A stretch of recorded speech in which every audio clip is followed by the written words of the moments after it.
Thank you.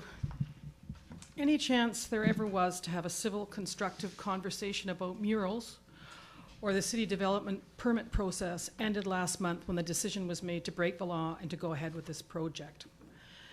The proponent publicly stated that she was aware there was a requirement for a permit, but since she was sure it would be denied, she chose to go ahead without one. That's a newspaper quote. For a project that was supposed to celebrate community, I have seldom witnessed a process that has been more divisive, pitting people against each other, creating fear, and forcing silence upon those who believe there may be retribution.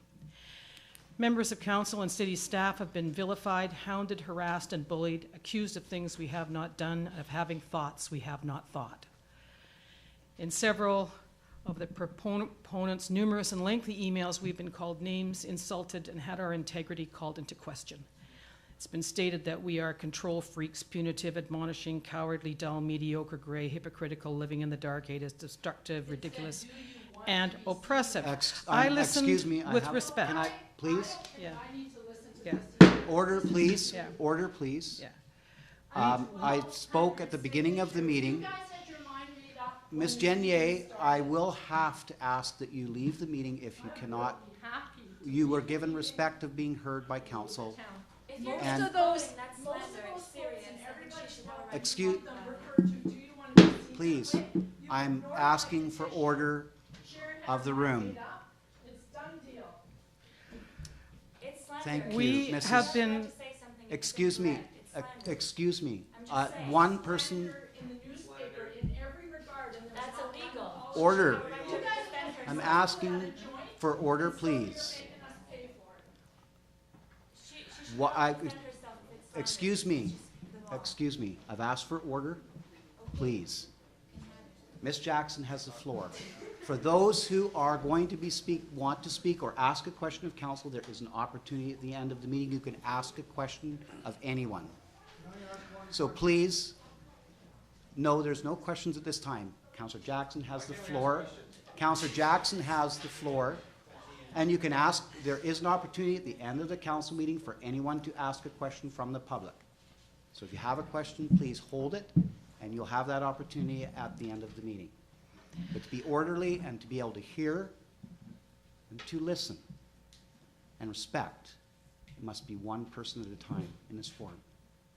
Thank you. Councillor Jackson, you have the table. We have been likened to governments that promote racism, that perpetrate crimes against humanity, and that hang people in the city square. There have been veiled threats such as, if this voice remains stifled, it will show up where you least want it. No wonder others are hesitant to engage in the discussion when abusive tactics like this are used. Two of the most vibrant cities in America, Taos and Santa Fe, New Mexico, are all about art, painting, sculpture, and different kinds of public art. They have rules that are strictly enforced, as does Chemainus, a world-famous mural town. What towns do not have rules based on a general agreement amongst people about how we shall live together? The community farm store chose to open for business in a development permit area where there are rules and regulations. It could have opened in the regional district where there are less rules, excuse me, or fewer bylaws, but instead chose downtown Duncan. Our official community plan came to be the way it is because of long-term and sustained community involvement. Some years ago, 12 to 18 local people volunteered to meet bi-monthly for a year and a half to talk about a downtown revitalization strategy. This exciting document discussed the building, siting, color, sidewalks, opening up alleyways, and other ways to bring light and life to the city. This dedicated community group was made up of local business people, developers, builders, planners, visionaries, other taxpayers, and interested citizens. They put the time in. And as a result, their suggestions made their way into our official community plan in 2007, which was widely embraced by residents and taxpayers at a number of citywide public meetings.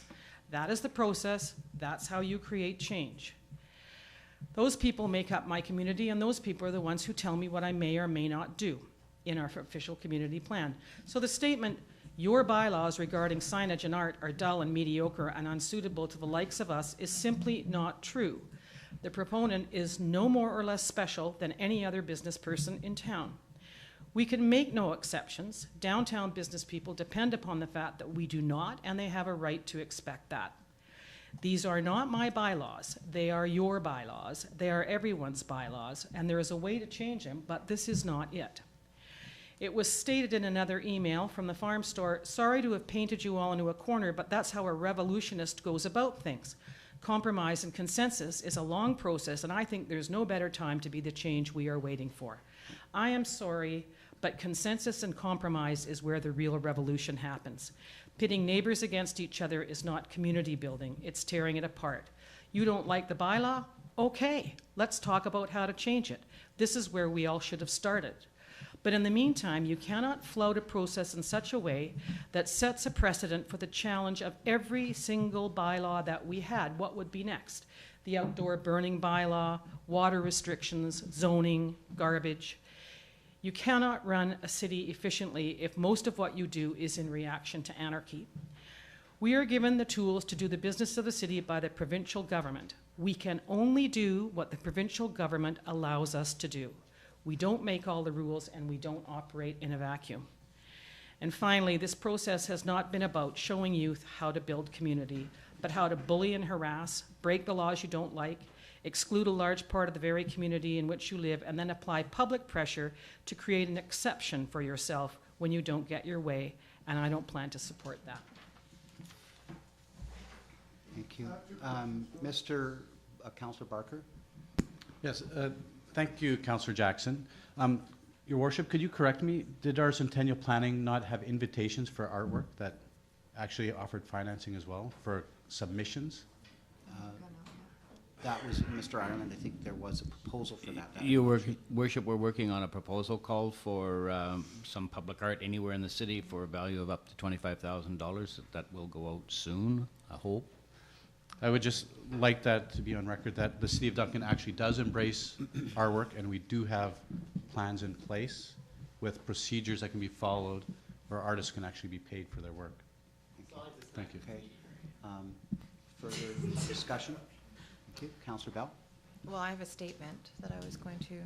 Yes, thank you. So this decision tonight is not personal or emotional because it neither is about art or the artist. It's about a mural that was painted without the proper permits. The proponent is aware of this because they've boasted about not adhering to this process in several letters to us at council, in the media, and on the social media sites. I can appreciate there seems to be a lot of community support for the mural and what you may have been stating the mural represents to you. Unfortunately, the challenge of the petition and the decision that's in front of council are of a different nature. Asking council to circumvent the permit and the bylaw process because we like the mural's messaging or because it brings brightness and color would be doing exactly what you are criticizing us for, using our own judgments, making personal decisions based on peer pressure or personal preference. Bylaws are in place to take the personal nature out of decision making. The proponent said, quote, "From what I can see, everyone settled into old school mode of thinking. We have bylaws and they must be followed," unquote. Yes, that's exactly it. Do I feel an obligation to enforce our existing bylaws? Yes, I do. Communities make rules. Elected officials see the smooth running of communities. I never ran on a platform saying that I was going to do otherwise. Therefore, I assume I was elected to do so.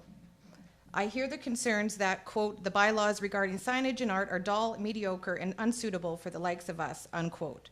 If that is the case, this is what should have been brought forward to council, and the process to revisit, refresh, or renew the bylaws around color palette, signage, and murals should have been initiated. It is not up to me personally to decide which rules to follow and which ones not to follow. I do not share your interpretation of what mural represents. What the mural, represents. Just because it says the word community does not mean it actually is building community. Because it is painted by a youth does not make it a youth project or initiative. And because you insist this mural is a gift, it does not mean it is a gift. The Trojan horse was also presented as a gift. People often say one thing and do another. Actions always speak louder than words to me. Therefore, I do not agree with your insinuation that if council upholds the bylaw, it means we don't like youth or community. To present these assertions to the community is very misleading. You talk about this mural in relation to the need for, quote, "a town that takes on issues of poverty, homelessness, and food security before bylaw adherence." You ask, quote, "how are we really serving our community and our youth?" That is my question, unquote. You do realize we're a municipal government. These issues are not under our jurisdiction. But since I was asked, I will explain my personal situation. The last 16 years of my life, I've worked with marginalized individuals, homelessness, sexual exploitation, and substance misuse. 7 years of my education has been dedicated to social justice and human rights. For the past 9 years, I've worked in Cowichan Valley, specifically advocating for youth. You argue, quote, had someone not dared to disagree or challenge the laws, you would see black people at the back of the bus, and women would be not able to vote. It was the acts of some very brave people who managed to change these laws that were so restrictive and prohibiting, unquote. Comparing the mural to various human rights atrocities is completely ridiculous. No one was being harmed by a gray wall. There's been several insults and accusations that I will not bother to address, but the one that I will respond to is when I was said, quote, people love the mural and wish to support it, but can't. Why? For fear of retribution. Do as we want you to do, or we will cut off your funding, unquote. You will be happy to hear that we also have clear grant funding processes. Some of my close friends and former colleagues have signed the petition. I can assure you they have done this with no fear of retribution from me. City Council encourages and encompasses a diversity of opinions. We would not accurately represent the community otherwise. My personal vision for change is that in the community and our society as a whole, that creating enough safety for everyone to get together and live together with the freedom of varying views, beliefs, values, and not be bullied, insulted, accused of being ignorant or cowardly or uncaring just for thinking differently.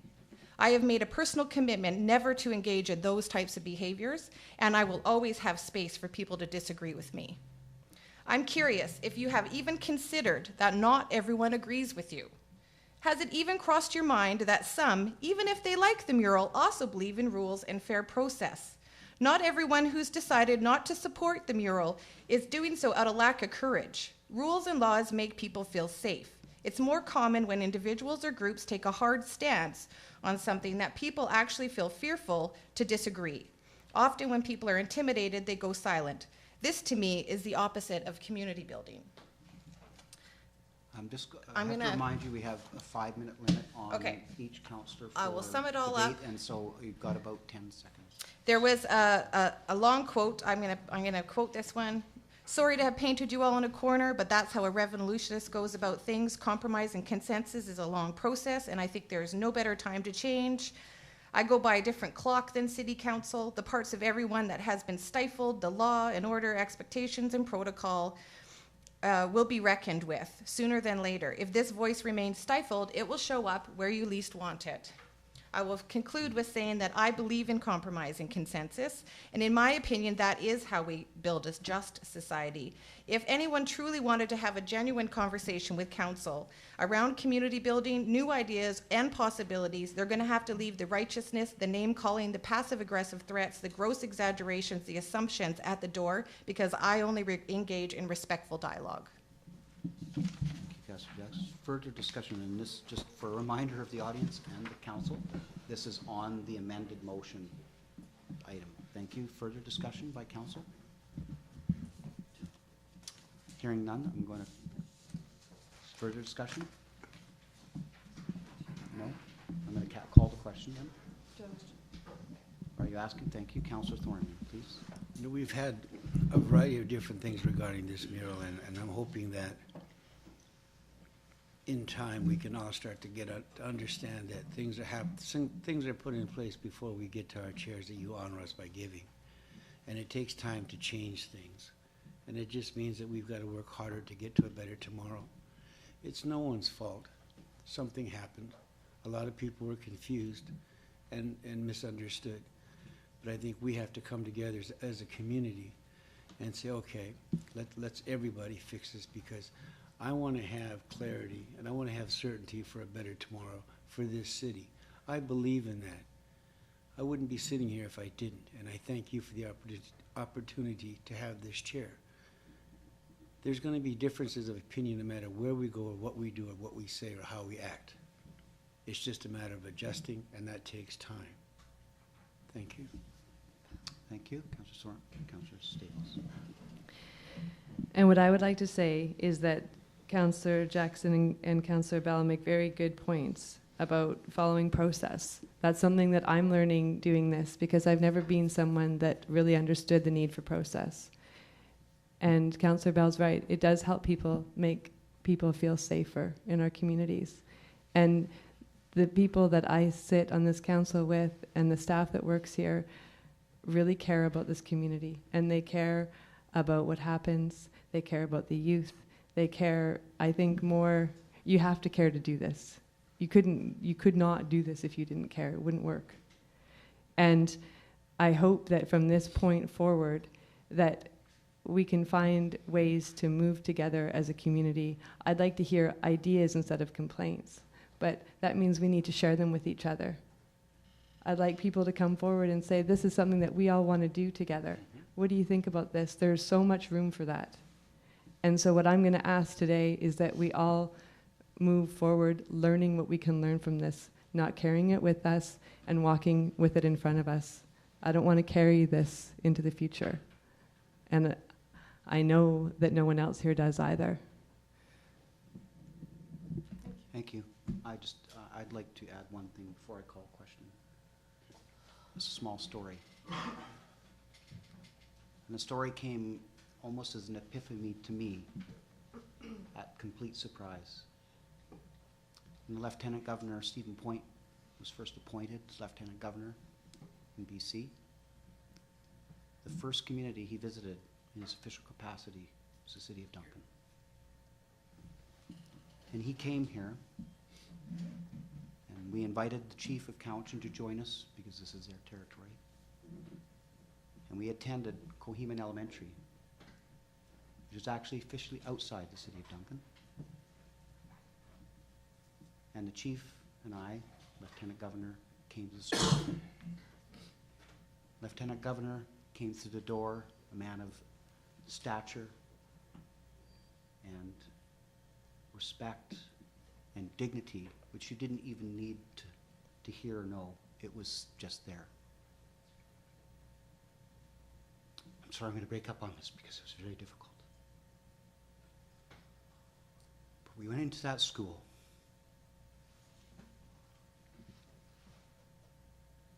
And he gave his address. At the end of his address, he asked a question to the children. His question is, what is the most important thing you are learning? And of course, in elementary school, the hands shut up. There are many hands shut up.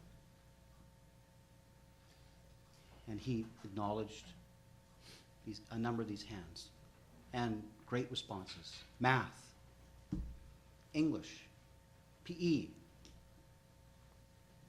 art. He said, yes, absolutely. Those are all extremely important. That's not the one. And there were other hands up. And a little girl stood up in the middle of the crowd, very small, probably no more than 7 years old. I see Lexi nodding. You were likely there. And before I acknowledged the other hands that were up, she stood up, and he acknowledged her.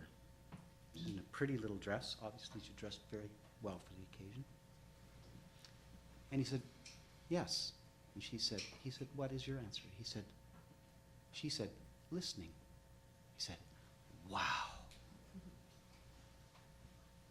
That's the answer.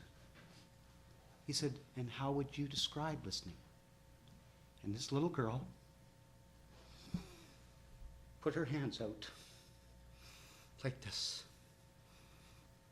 and said, listening is hearing others and respecting what they say. And understanding yourself, who they are.